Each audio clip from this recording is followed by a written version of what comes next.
Subsidy quota petrol ਦਾ ਗੱਡੀਆਂ ਵਾਸਤੇ ਮੋਟਰਸਾਈਕਲਾਂ ਵਾਸਤੇ ਤੇ ਇਸ ਤਰ੍ਹਾਂ ਦੇ ਕੁਝ ਇਕਦਾਮਾਤ ਹਕੂਮਤ ਦੀ ਤਰਫ ਕੋਲ ਕੀਤੇ ਜਾ ਰਹੇ ਨੇ। ਕੀ ਕਹੋਗੇ ਇੰਨੇ ਇਕਦਾਮਾਤ ਜਿਹੜੇ ਹਕੂਮਤ ਕਰ ਰਹੀ ਹੈ ਕਾਫੀ ਨੇ ਇਸ ਸਾਰੇ ਮਾਮਲੇ ਵਾਸਤੇ? ਜੀ ਇਹ ਬੜੀ ਗੈਰ ਮਾਮੂਲੀ ਸੂਰਤ ਜੀ ਹਾਲ ਹੈ ਤੇ ਹਕੂਮਤ ਜਿਹੜੀ ਟਾਰਗੇਟਡ ਸਬਸਿਡੀ ਦੀ ਗੱਲ ਕਰ ਰਹੀ ਹੈ। 60% ਤੁਹਾਡਾ ਜਿਹੜਾ ਪੈਟਰੋਲ ਦੀ ਖਪਤ ਹੈ ਉਹ ਮੋਟਰਸਾਈਕਲ ਸਵਾਰ ਪਾਕਿਸਤਾਨ ਦੇ ਅੰਦਰ ਇਸਤੇਮਾਲ ਕਰਦੇ ਨੇ ਤੇ ਉਹ 60% ਠੀਕ ਤਬਕੇ ਨੂੰ ਜਿਹੜਾ ਲੋਅਰ ਮਿਡਲ ਇਨਕਮ ਹੈ ਉਹਨੂੰ ਕਿਸ ਤਰ੍ਹਾਂ ਕੰਪਨਸੇਟ ਕੀਤਾ ਜਾਏ ਉਹਦੇ ਲਈ ਟਾਰਗੇਟਡ ਸਬਸਿਡੀ ਦੀ ਕੋਸ਼ਿਸ਼ ਕਰ ਰਹੇ ਨੇ। ਲੇਕਿਨ ਇਸ ਵਕਤ ਗਰੀਬ ਲਈ ਤੇ BASP ਦੇ ਸਿਸਟਮ ਬਣੇ ਹੋਏ ਨੇ, ਸਹੀ ਲੇਕਿਨ ਇਸ ਇਨਕਮ ਲੈਵਲ ਲਈ ਪਾਕਿਸਤਾਨ ਦੇ ਕੋਲ ਨਾ ਇਦਾਰੇ ਨੇ ਨਾ ਉਹਨਾਂ ਦੇ ਕੋਲ ਅਜੇ ਟੈਕਨੀਕਲ ਸਿਸਟਮ ਨੇ। ਤੇ ਇਹ ਹੁਣ ਵਕਤ ਦੱਸੇਗਾ ਕਿ ਇਹ ਐਫੀਸ਼ੀਐਂਟਲੀ ਤੇ ਟਰਾਂਸਪੇਰੈਂਟ ਤਰੀਕੇ ਦੇ ਨਾਲ ਕਰ ਪਾਉਂਦੇ ਨੇ ਜਾਂ ਨਹੀਂ ਕਰ ਪਾਉਂਦੇਗੇ। ਲੇਕਿਨ ਜੀ ਬੇਸਿਕਲੀ 60% ਆਫ ਦਾ ਪਾਪੂਲੇਸ਼ਨ ਉਹਨਾਂ ਦਾ ਟਾਰਗੇਟ ਹੈ ਜਿਹੜੇ ਮੋਟਰਸਾਈਕਲ ਸਵਾਰ ਪੈਟਰੋਲ ਨੂੰ ਇਸਤੇਮਾਲ ਕਰਦੇ ਨੇ ਤਾਂ ਕਿ ਉਹਨਾਂ ਲਈ ਜਿਹੜੀ ਉਹਨਾਂ ਦੀ ਇਸਤਤਾਤ ਹੈ ਖਰਚਾ ਕਰਨ ਦੀ, ਜਿਹਨੂੰ ਅਸੀਂ ਇਕਨੋਮਿਕਸ ਕੰਜ਼ੰਪਸ਼ਨ ਠੀਕ। ਪਾਵਰ ਕਹਿੰਦੇ ਆ, ਉਹ ਜ਼ਿਆਦਾ ਖਤਮ ਨਾ ਹੋ।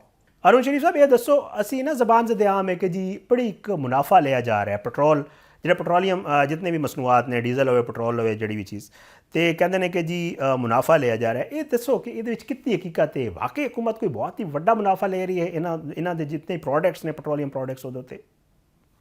ਜੀ ਪਹਿਲੇ ਤਾਂ ਸਾਨੂੰ ਇਹ ਜੀ ਸਮਝਣ ਦੀ ਲੋੜ ਹੈ ਕਿ ਬੇਸਿਕਲੀ ਪਾਕਿਸਤਾਨ 85% ਪੈਟਰੋਲੀਅਮ ਮਸਨੂਆਤ ਨੂੰ ਇੰਪੋਰਟ ਕਰਦਾ ਹੈ। ਸਾਡੇ ਮੁਲਕ ਦੇ ਅੰਦਰ ਸਿਰਫ 15% ਬਣਦੀਆਂ ਨੇ, ਠੀਕ ਹੈ। ਜਦੋਂ ਠੀਕ ਅਸੀਂ ਇੰਪੋਰਟ ਕਰਦੇ ਹਾਂ ਤੇ ਉਹਦੀ ਦੋ ਸ਼ਕਲਾਂ ਚ ਆਉਂਦੀ ਹੈ। ਇੱਕ ਨੂੰ ਅਸੀਂ ਕਹਿੰਦੇ ਹਾਂ ਕਰੂਡ ਆਇਲ, ਜਿਹਨੂੰ ਇੱਥੇ ਰਿਫਾਈਨਰੀਆਂ ਸਾਫ਼ ਕਰਦੀਆਂ ਨੇ। ਦੂਸਰੇ ਨੂੰ ਅਸੀਂ ਕਹਿੰਦੇ ਹਾਂ ਡੀਜ਼ਲ, ਜਿਹੜਾ ਅੱਧਾ ਪੱਕ ਬਾਹਰੋਂ ਸਹੀ ਰਿਫਾਈਨ ਹੋ ਕੇ ਆਉਂਦਾ ਹੈ ਤੇ ਬਾਕੀ ਇੱਥੇ ਫਿਰ ਸਾਫ਼ ਕਰਕੇ ਅੱਗੇ ਵੇਚਿਆ ਜਾਂਦਾ ਹੈ। ਇਹ ਜਦੋਂ ਇੰਪੋਰਟ ਕੌਣ ਕਰਦਾ ਹੈ? ਇਹਨੂੰ ਇੰਪੋਰਟ ਕਰਦਾ ਹੈ ਜਿਹੜੀ ਸਾਡੀ ਆਇਲ ਮਾਰਕੀਟਿੰਗ ਕੰਪਨੀਆਂ ਨੇ, ਜਿਸ ਤਰ੍ਹਾਂ ਪਾਕਿਸਤਾਨ ਸਟੇਟ ਆਇਲ ਹੈ ਤੇ ਬਾਕੀ ਨੇ ਨਾ, ਉਹ ਇੰਪੋਰਟ ਕਰਦੇ ਨੇ, ਜੀ ਗਵਰਨਮੈਂਟ ਕੋਲੋਂ ਉਹ ਡਾਲਰ ਲੈਂਦੇ ਨੇ, ਆ ਜਾਂਦਾ ਹੈ। So then it is distributed.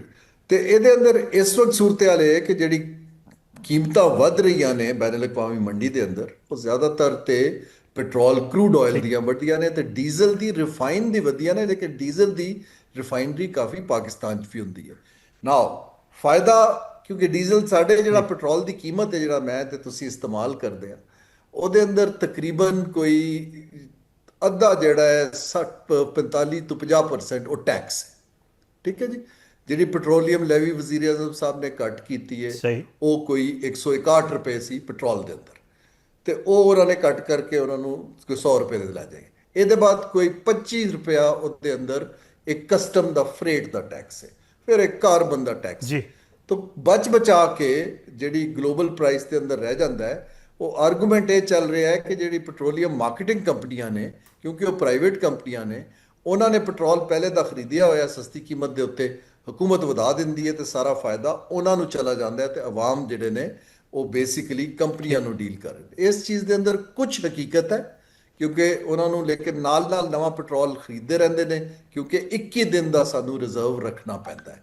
ਤੇ ਇਹਦੇ ਅੰਦਰ ਅੱਜ ਕੱਲ੍ਹ ਦੇ ਮੁਲਕ ਦੇ ਅੰਦਰ ਇਹ ਸਾਰਾ ਪੈਟਰੋਲੀਅਮ ਮਾਰਕੀਟਿੰਗ ਕੰਪਨੀਆਂ ਵੱਡਾ ਹੜਤਾਲ ਕਰ, ਉਹਨਾਂ ਠੀਕ ਹੈ। ਨੂੰ ਕੁਝ ਨੂੰ ਫਾਇਦਾ ਹੋ ਰਿਹਾ ਹੈ, ਜਿਹੜੇ ਵੇਚ ਰਹੇ ਨੇ ਪੈਟਰੋਲ, ਡੀਜ਼ਲ ਵਾਲਿਆਂ ਨੂੰ ਘੱਟ ਫਾਇਦਾ ਹੋ। ਅੱਛਾ ਇੱਕ ਚੀਜ਼ ਹੋਰ ਵੀ ਹੈ ਅਰੁਣ ਸ਼ਰੀਫ ਸਾਹਿਬ, ਕਿਹਾ ਜਾਂਦਾ ਹੈ ਬਾਰ-ਬਾਰ ਅਸੀਂ ਮਾਹਿਰੀਨ ਕੋਲ ਸੁਣਨੇ ਆ, ਮੁਖਤਲਿਫ ਜਿਹੜੇ ਸਾਬਿਕ ਵਜ਼ਰਾ ਨੇ ਉਹ ਕਹਿੰਦੇ ਨੇ ਕਿ ਜੀ ਡੀਰੈਗੂਲੇਟ ਕਰ ਦਿਓ ਪੈਟਰੋਲ ਦੇ ਜਿਹੜੇ ਮਾਮਲਾਤ ਨੇ, ਉਹਨੂੰ ਡੀਰੈਗੂਲੇਟ ਕਰ ਦਿਓ। ਸਰ ਦੱਸੋ ਕਿ ਡੀਰੈਗੂਲੇਟ ਕਰਨ ਨਾਲ ਵਾਕਈ ਕੋਈ ਫਾਇਦਾ ਹੋਣ ਲੱਗਾ ਹੈ ਆਵਾਮ ਦਾ, ਜਾਂ ਹਕੂਮਤ ਇਸ ਸਾਰੇ ਮਾਮਲੇ ਤੋਂ ਬਚ ਜਾਏਗੀ ਅਗਰ ਡੀਰੈਗੂਲੇਟ ਕਰ ਦਿੱਤਾ ਜਾਵੇ ਇਹਨਾਂ ਕੀਮਤਾਂ ਵਾਲੇ ਮਾਮਲੇ ਨੂੰ? ਦੁਨੀਆ ਦੇ ਤਕਰੀਬਨ ਸਾਰੇ ਜੀ ਮੁਲਕਾਂ ਦੇ ਅੰਦਰ ਕਿਤੇ ਵੀ ਹਕੂਮਤ ਕੀਮਤਾਂ ਨਹੀਂ ਤੈਅ ਕਰਦੀ। ਦੇਖੋ ਨਾ ਜੀ, ਪੈਟਰੋਲ ਜਿਸ ਤਰ੍ਹਾਂ ਤੁਸੀਂ ਵੀ ਕਿਸੇ ਵੀ ਚੀਜ਼ ਨੂੰ ਇੰਪੋਰਟ ਕਰੋ ਤੇ ਉਹਦੇ ਬੇਸਿਕਲੀ ਤੇ ਜਿੰਨੇ ਵੇਚਣਾ ਹੈ ਉਹ ਜਿੰਨੇ ਦੀ ਖਰੀਦ ਰਿਹਾ ਉਹਨੂੰ ਠੀਕ ਜਿਹੜੀ ਕੀਮਤ ਵਾਰਾ ਖਾਂਦੀ ਅੱਗੇ ਵੇਚੇਗਾ। ਜਦੋਂ ਕੰਪੀਟੀਸ਼ਨ ਹੋਏਗਾ ਤੇ ਉਹ ਆਬਵੀਅਸਲੀ ਕੋਈ ਜ਼ਿਆਦਾ ਮਹਿੰਗਾ ਨਹੀਂ ਵੇਚ ਪਾਏਗਾ। ਤੁਸੀਂ ਜਾਓ ਯੂਰਪ ਵਗੈਰਾ ਦੇ ਅੰਦਰ, ਹਰ ਪੈਟਰੋਲ ਪੰਪ ਦੇ ਉੱਤੇ ਕੀਮਤ ਤੁਹਾਨੂੰ ਸਹੀ ਫਰਕ ਮਿਲਦੀ ਹੈ ਨਾ।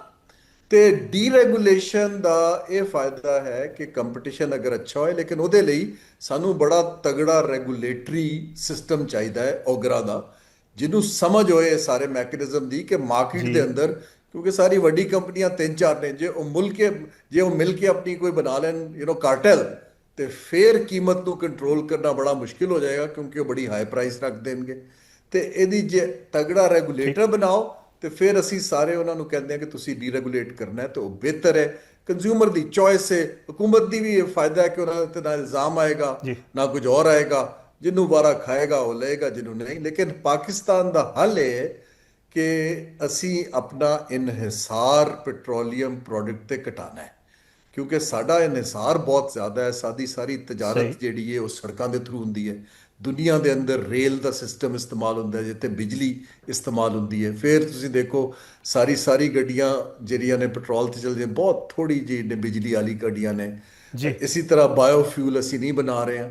ਸਾਨੂੰ ਆਲਟਰਨੇਟ એનર્ਜੀ ਦੀ ਤਰਫ ਜਾਣਾ ਹੈ, ਵਰਨਾ ਸਾਡੇ ਉੱਤੇ ਪ੍ਰੈਸ਼ਰ ਸਾਰੀ ਉਮਰ ਰਹੇਗਾ ਕਿ ਇਹ ਇੰਪੋਰਟਡ ਹੈ, ਉਹਦੀ ਕੀਮਤ ਉੱਤੇ ਚਲੀ ਗਈ ਤੇ ਮੁਲਕ ਬੈਠ ਜਾਏਗਾ, ਮਹਿੰਗਾਈ ਆ ਜਾਏਗੀ, ਕੀਮਤ ਥੱਲੇ ਗਈ ਤੇ ਕੁਝ ਮਿਲ ਜਾਏਗਾ। ਤੇ ਇਸ ਰਿਸਕ ਨੂੰ ਖਤਮ ਕਰਨ ਲਈ ਪਾਕਿਸਤਾਨ ਨੂੰ ਚਾਹੀਦਾ ਹੈ ਕਿ 30-40% ਜਿਹੜਾ ਸਾਡਾ ਮਿਕਸ ਹੈ એનર્ਜੀ ਦਾ, ਉਹਦੇ ਅੰਦਰ ਆਲਟਰਨੇਟ ਫਿਊਲਸ ਨੂੰ ਲੈ ਕੇ ਆਏ। ਅਰੁਣ ਸ਼ਰੀਫ ਸਾਹਿਬ, ਤੁਸੀਂ ਆਪੇ ਮੁਤਬਾਦਲ ਤਵਨਾਈ ਦੀ ਗੱਲ ਕਰ ਦਿੱਤੀ, ਔਰ ਅਗਲਾ ਸਵਾਲ ਹੀ ਮੈਂ ਇਹ ਕਰਨਾ ਚਾਹ ਰਿਹਾ ਸਾਂ ਕਿ ਕਿਤਨਾ ਇੱਕ ਮੁਅੱਸਰ ਹੋਏਗਾ ਕਿ ਜੀ ਅਸੀਂ ਅਗਰ ਪੈਟਰੋਲੀਅਮ ਦੇ ਬਜਾਏ ਆ ਜਾਈਏ ਸੋਲਰ ਦੇ ਮਾਮਲੇ ਤੇ ਜਾਂ ਇਲੈਕਟ੍ਰਿਸਿਟੀ ਦੇ ਮਾਮਲੇ ਤੇ, ਸਪੈਸ਼ਲ ਅਗਰ ਮੈਂ ਗੱਡੀਆਂ ਦੀ ਗੱਲ ਕਰਾਂ ਜਾਂ ਪੈਟਰੋਲ ਇਸਤੇਮਾਲ ਕਰਨ ਵਾਲੇ ਜਿਤਨੇ ਵੀ ਵਹੀਕਲਸ ਨੇ ਉਹਨਾਂ ਦੇ ਹਵਾਲੇ ਨਾਲ, ਕਿਤਨਾ ਇੱਕ ਮੁਅੱਸਰ ਹੋਏਗਾ ਔਰ ਕਿਤਨਾ ਇੱਕ ਅਸਰ ਫਾਇਦਾਮੰਦ ਹੋਏਗਾ ਸਾਡੇ ਵਾਸਤੇ। ਜੀ ਉਹ ਸਾਡਾ ਬੜਾ ਅੱਛਾ ਹੱਲ ਹੈ। ਜੀ ਦੇਖੋ ਨਾ ਜੀ, ਜਿਹੜਾ ਮੁਤਬਾਦਲ ਸਾਡੇ ਕੋਲ ਚੀਜ਼ਾਂ ਨੇ, ਸਾਨੂੰ ਸੋਲਰ ਨਹੀਂ ਬਚਾਇਆ ਇਸ ਵਕਤ। ਜੇ ਬਿਜਲੀ ਬਣ ਰਹੀ ਹੁੰਦੀ ਫਰਨੈਸ ਆਇਲ ਦੇ ਉੱਤੇ, ਤੇ ਜਿੱਥੇ ਕੀਮਤਾਂ ਚਲੀਆਂ ਗਈਆਂ ਸੀ, ਉਹ ਤੇ ਅਸੀਂ ਅਫੋਰਡ ਹੀ ਨਹੀਂ ਕਰ ਸਕਦੇ ਸੀ, ਠੀਕ ਕਿਉਂਕਿ ਲੋਕਾਂ ਨੇ ਬਹੁਤ ਸੋਲਰ ਲਾ ਲਿਆ। ਪਿਛਲੇ ਦਿਨੋਂ ਹਕੂਮਤ ਨੇ ਬਲਕਿ ਸੋਲਰ ਨੂੰ ਘੱਟ ਕਰਨ ਦੀ ਕੋਸ਼ਿਸ਼ ਵੀ ਕੀਤੀ, ਬਟ ਸਾਨੂੰ ਪਾਵਰ ਸੈਕਟਰ ਤੇ ਸੋਲਰ ਨੇ ਬਚਾਇਆ। ਲੇਕਿਨ ਸਾਡਾ ਸਾਰਾ ਜਿਹੜਾ ਪੈਟਰੋਲ ਬਾਹਰੋਂ ਆਉਂਦਾ ਹੈ, ਉਹ ਸਹੀ ਇਸਤੇਮਾਲ ਟਰਾਂਸਪੋਰਟ ਤੇ ਲੌਜਿਸਟਿਕਸ 'ਚ ਹੋ ਰਿਹਾ। ਸਾਨੂੰ ਟਰਾਂਸਪੋਰਟ ਨੂੰ ਬਿਜਲੀ ਦੀ ਤਰਫ ਲਿਜਾਣ ਦੀ ਜ਼ਰੂਰਤ ਹੈ। ਤੇ ਸਾਨੂੰ ਜਿਹੜੇ ਨਏ ਜਿਹੜੇ ਮੁਤਬਾਦਲ ਆ ਰਹੇ ਨੇ ਨਾ, ਜਿਸ ਤਰ੍ਹਾਂ ਮੈਂ ਬਾਇਓਫਿਊਲ ਦੀ ਗੱਲ ਕੀਤੀ ਹੈ, ਜਿਹੜੀ ਇਹ ਬਾਇਓਮਾਸ ਦੇ ਕੋਲੋਂ ਗੋਬਰ ਕੋਲੋਂ ਜੀ ਬਣਦਾ ਹੈ, ਉੱਥੇ ਅੰਬਾਨੀ ਜਿਹੜਾ ਹੈ ਆਪਣਾ ਹਿੰਦੁਸਤਾਨ ਦੇ ਅੰਦਰ, ਉਹ $7 ਅਰਬ ਦਾ ਬਾਇਓਫਿਊਲ ਦੇ ਪ੍ਰੋਜੈਕਟ ਲਾ ਰਿਹਾ। ਤੇ ਸਾਨੂੰ ਜਿਹੜਾ ਨਾ ਇਹਨੂੰ ਉਸ ਤਰਫ ਜਾਣ ਦੀ ਜ਼ਰੂਰਤ ਹੈ, ਤਾਂ ਕਿ ਸਾਡਾ ਇਨਹਿਸਾਰ ਇੱਕ ਤੇ ਕੁਝ ਠੀਕ ਮਮਾਲਿਕ ਦੇ ਉੱਤੇ ਨੇ ਜਿਹੜਾ ਤੇਲ ਵੇਚਦੇ ਨੇ, ਦੂਸਰਾ ਉਹਦੀ ਕੀਮਤਾਂ ਦੇ 85% ਬੜਾ ਹਾਈ ਨੰਬਰ ਹੈ ਕਿਸੇ ਵੀ ਮੁਲਕ ਲਈ ਕਿ ਬਾਹਰੋਂ ਚੀਜ਼ਾਂ ਮੰਗਾਓ। ਅਸੀਂ ਜੀ ਅਨਫੋਰਚੂਨੇਟਲੀ ਇੱਕ ਤੇ ਚੀਜ਼ਾਂ ਘੱਟ ਬਣਾਉਂਦੇ ਆ। ਪਾਕਿਸਤਾਨ ਦੇ ਅੰਦਰ ਆਬਾਦੀ ਵਧੇ ਜਾ ਰਹੀ ਹੈ, ਇਸਤੇਮਾਲ ਵਧੇ ਜਾ ਰਿਹਾ, ਤੇ ਅਸੀਂ ਇੱਕ ਇੰਪੋਰਟ ਡਿਪੈਂਡੈਂਟ ਮੁਲਕ ਬਣਦੇ ਜਾ ਰਹੇ ਹਾਂ। ਉਹ ਮੁਲਕ ਉਸੇ ਵਕਤ ਚੱਲਦਾ ਹੈ ਜਾਂ ਤੇ ਸਾਡੀ ਐਕਸਪੋਰਟ ਵੀ ਹੋਣੀ ਹੋਏ ਨਾ। ਅਸੀਂ ਚੀਜ਼ਾਂ ਘੱਟ ਵਜਾ ਰਹੇ ਹਾਂ, ਸਹੀ। ਅਸੀਂ ਵੇਚ ਨਹੀਂ ਪਾ ਰਹੇ, ਤੇ ਸਾਡਾ ਉਹ ਜਿਹੜਾ ਗੈਪ ਹੈ ਫਿਰ ਸਾਨੂੰ ਵਾਰੀ-ਵਾਰੀ IMF ਦੇ ਕੋਲ ਲੈ ਜਾਂਦਾ ਹੈ। ਅਰੁਣ ਸ਼ਰੀਫ ਸਾਹਿਬ, ਵਾਰੀ ਗੱਲ ਕੀਤੀ ਜਾ ਰਹੀ ਹੈ ਟਾਰਗੇਟ ਸਬਸਿਡੀ ਮੋਟਰਸਾਈਕਲ ਗੱਡੀਆਂ ਨੂੰ ਦਿੱਤੀ ਜਾਏਗੀ, ਆਵਾਮ ਨੂੰ ਜਿਹੜਾ ਹੈ ਉਹਦੇ ਨਾਲ ਬੜਾ ਰਿਲੀਫ ਮਿਲੇਗਾ, ਤੇ ਦੱਸ ਦਿਓ ਕਿੰਨਾ ਇੱਕ ਜਿਹੜਾ ਇਹ ਕਿਸ ਤਰ੍ਹਾਂ ਇੱਕ ਤੇ ਇਹਦੀ ਸ਼ਫਾਫੀਅਤ ਦੇ ਹਵਾਲੇ ਨਾਲ ਸਮੂਥਲੀ ਹੋ ਜਾਏਗਾ, ਆਸਾਨੀ ਨਾਲ ਕਰਨਾ ਇਹ ਜਿਹੜਾ ਹੈ ਉਹ ਵਾਕਈ ਮੁਮਕਿਨ ਹੈ, ਔਰ ਦੂਜਾ ਇਹਦੀ ਜਿਹੜੀ ਟਰਾਂਸਪੇਰੈਂਸੀ ਹੈ ਉਹ ਕਿਸ ਤਰ੍ਹਾਂ ਯਕੀਨੀ ਬਣਾਈ ਜਾ ਸਕਦੀ ਹੈ। ਇਹਦਾ ਜੀ ਅਸਰ ਜਿਹੜਾ ਹੈ ਜੀ ਨਾ, ਇਹ ਕੋਈ ਲੌਂਗ ਟਰਮ ਨਹੀਂ ਹੈ, ਲੇਕਿਨ ਕਿਉਂਕਿ ਗੈਰ ਮਾਮੂਲੀ ਸੂਰਤ ਹਾਲ ਹੈ ਤੇ ਅਸੀਂ ਕੀਮਤਾਂ ਨੂੰ ਕੰਟਰੋਲ ਕਰਨਾ ਹੈ, ਵਰਨਾ ਇਨਫਲੇਸ਼ਨ ਵੱਧ ਜਾਏਗੀ। ਟਰਾਂਸਪੋਰਟਰ ਤੇ ਬੜੇ ਆਰਾਮ ਨਾਲ ਜਿੰਨਾ ਉਹ ਠੀਕ ਵਧੇਗਾ ਉਹ ਲੋਕਾਂ ਨੂੰ ਪਾਸ ਔਨ ਕਰ ਦੇਣਗੇ, ਜਿਹੜਾ ਤਾਜਰ ਹੈ ਉਹ ਵੀ ਪਾਸ ਔਨ ਕਰ ਦੇਗਾ। ਲੇਕਿਨ ਉਹ ਲੋਕਾਂ ਦੀ ਹੁਣ ਆਮਦਨ ਤੇ ਨਹੀਂ ਵੱਧ ਰਹੀ ਨਾ। ਜਦੋਂ ਕੀਮਤਾਂ ਐਕਸਟਰਾ ਆਰਡੀਨਰੀ ਵੱਧ ਜਾਂਦੀਆਂ ਸਹੀ ਨੇ, ਫਿਰ ਲੋਕਾਂ ਦੇ ਕੋਲ ਚੋਇਸਸ ਕੀ ਨੇ? ਉਹ ਤਾਲੀਮ ਦੇ ਉੱਤੇ ਤੇ ਸਿਹਤ ਦੇ ਉੱਤੇ ਕੱਟ ਕਰਦੇ ਨੇ, ਤੇ ਆਪਣੀ ਬੇਸਿਕ ਲਾਈਫ ਚਲਾਉਣ ਦੇ ਉੱਤੇ ਖਰਚਾ ਕਰਨਾ ਸ਼ੁਰੂ ਕਰ ਦਿੰਦੇ ਨੇ, ਜਿਹੜਾ ਬੜਾ ਖਤਰਨਾਕ ਹੈ। ਟਾਰਗੇਟਡ ਸਬਸਿਡੀ ਦੇ ਅੰਦਰ ਦੁਨੀਆ ਦੇ ਅੰਦਰ ਟੈਕਨੋਲੋਜੀ ਬੜਾ ਅੱਛਾ ਕੰਮ ਜੀ ਕਰਦੀ ਹੈ। ਪਾਕਿਸਤਾਨ ਦੇ ਕੋਲ ਟੈਕਨੋਲੋਜੀ ਚਲਾਉਣ ਵਾਲੇ ਤੇ ਹੈ ਨੇ, ਲੇਕਿਨ ਜਿਸ ਤਰ੍ਹਾਂ ਮੈਂ ਅਰਜ਼ ਕੀਤਾ ਹੈ, ਕਿਉਂਕਿ ਕੰਮ ਅਸੀਂ ਪਹਿਲੇ ਕੀਤਾ ਨਹੀਂ ਹੈ, ਤੇ ਸਾਡੇ ਕੋਲ ਅਜੇ ਸਿਸਟਮ ਨਹੀਂ ਬਣੇ। ਦੇ ਸਿਸਟਮ ਬਣਨਗੇ, ਖੁਦਾ ਨਾ ਖਾਸਤਾ ਜੇ ਉਹਨਾਂ ਦੇ ਅੰਦਰ ਫਾਲਟ ਆ ਗਏ ਜਾਂ ਕਿਸੇ ਠੀਕ ਇੱਕ ਤਬਕੇ ਨੇ ਫਰਾਡ ਕਰ ਦਿੱਤਾ, ਤੇ ਉਹ ਫਿਰ ਬੜਾ ਮੁਸ਼ਕਲ ਇੱਥੇ ਜਿਹੜਾ ਨਾ ਸੋਸ਼ਲ ਅਨਰੈਸਟ ਹੋ ਜਾਣਾ ਹੈ। ਤੇ ਮੇਰੀ ਦੁਆ ਹੈ ਕਿ ਕੋਈ ਤਗੜਾ ਸਿਸਟਮ ਬਣਾ ਲੈਣ ਤੇ ਇਹ ਜੀ ਆਪਣਾ ਕੈਸ਼ ਟ੍ਰਾਂਸਫਰ ਕਰਨ, ਕਿਉਂਕਿ ਸਾਡੇ ਕੋਲ ਈਜ਼ੀ ਪੈਸਾ ਤੇ ਜਾਜ਼ ਕੈਸ਼ ਤੇ ਚੀਜ਼ਾਂ ਮੌਜੂਦ ਨੇ। ਉਹਨਾਂ ਪਲੇਟਫਾਰਮਾਂ ਨੂੰ ਯੂਜ਼ ਕਰਨ ਤੇ ਲੋਕਾਂ ਨੂੰ ਜਿੰਨਾ ਫਰਕ ਆ ਰਿਹਾ ਹੈ, ਤੁਹਾਡੇ ਅਕਾਊਂਟ ਦੇ ਅੰਦਰ ਸ਼ਨਾਖਤੀ ਕਾਰਡ ਮਿਲ ਕੇ ਕੈਸ਼ ਚਲਾ ਜਾਏ। ਤੁਹਾਡੀ ਸਹੀ। ਮਰਜ਼ੀ ਹੈ ਉਹਦੇ ਅੰਦਰ ਜਦੋਂ ਤੁਸੀਂ ਫਿਰ ਇਸਤੇਮਾਲ ਕਰਨਾ ਹੈ, ਕੂਪਨ ਜਿਸ ਤਰ੍ਹਾਂ ਹੁੰਦੇ ਸੀ ਨਾ ਰਾਸ਼ਨ ਦੇ, ਉਸ ਤਰ੍ਹਾਂ ਬਿਹਤਰ ਰਹਿੰਦਾ। ਤੇ ਅਰੁਣ ਸ਼ਰੀਫ ਸਾਹਿਬ, ਆਖਿਰ ਜ਼ਰੂਰ ਚਾਹਾਂਗੇ ਕਿ ਤਜਾਵੀਜ਼ ਕਿ ਨੇ ਤੁਹਾਡੇ ਤਰਫ ਕੋਲ, ਤੁਸੀਂ ਰਹੇ ਹੋ ਮੁਖਤਲਿਫ ਅਹੁਦਿਆਂ 'ਤੇ ਵੀ ਰਹੇ ਹੋ ਔਰ ਤੁਸੀਂ ਹਕੂਮਤ ਦਾ ਹਿੱਸਾ ਵੀ ਰਹੇ ਹੋ ਮਾਜ਼ੀ ਵਿੱਚ, ਤੇ ਪੁੱਛਣਾ ਚਾਹਾਂਗੇ ਕਿ ਕਿਸ ਤਰ੍ਹਾਂ ਦੇ ਤਜਾਵੀਜ਼ ਦੇਵੋਗੇ ਕਿ ਰਿਲੀਫ ਮਿਲ ਜਾਵੇ ਔਰ ਨਾਲ ਜਿਹੜੀ ਸਾਡੀ ਮਈਸ਼ਤ ਹੈ ਉਹਦੇ 'ਤੇ ਫਰਕ ਨਾ ਪਵੇ, ਮਈਸ਼ਤ ਜਿਹੜਾ ਉਹ ਬਿਹਤਰੀ ਵਾਲੇ ਪਾਸੇ ਜਾਵੇ। ਦੇਖੋ ਜੀ, ਮਈਸ਼ਤ ਤੇ ਸਾਡੀ ਜੀ ਪਹਿਲੇ ਵੀ ਇਸਤਹਿਕਾਮ ਜਿਹਨੂੰ ਕਹਿੰਦੇ ਆ ਨਾ ਅਸੀਂ, ਕਿ ਮੈਕਰੋ ਇਕਨੋਮਿਕ, ਉੱਥੇ ਤੱਕ ਤੇ ਕੁਝ ਮਾਮਲਾ ਠੀਕ ਸੀ IMF ਦੇ ਨਾਲ। ਲੇਕਿਨ ਜਿਹੜੀ ਸਾਨੂੰ ਚਾਹੀਦੀ ਹੈ ਨਾ ਜੀ ਮਾਸ਼ੀ ਤਰੱਕੀ, ਜਿਹਦੇ ਅੰਦਰ ਕੋਈ ਠੀਕ ਤਕਰੀਬਨ 4 ਮਿਲੀਅਨ ਬੱਚੇ ਤੇ ਬੱਚੀਆਂ ਹਰ ਸਾਲ ਆ ਰਹੇ ਨੇ ਨੌਕਰੀਆਂ ਲਈ ਤੇ ਕੰਮ ਕਰਨ ਲਈ ਯੰਗ ਲੋਕ ਨਾ, ਉਹਦੇ ਲਈ ਸਾਨੂੰ ਮਾਸ਼ੀ ਤਰੱਕੀ ਕੋਈ ਸਹੀ 7% ਚਾਹੀਦੀ। ਅਸੀਂ ਤਾਂ ਬਹੁਤ ਥੱਲੇ ਆ, ਸਾਡੀ ਤਾਂ 2 ਤੋਂ 3% ਦੇ ਆਸ-ਪਾਸ ਹੈ।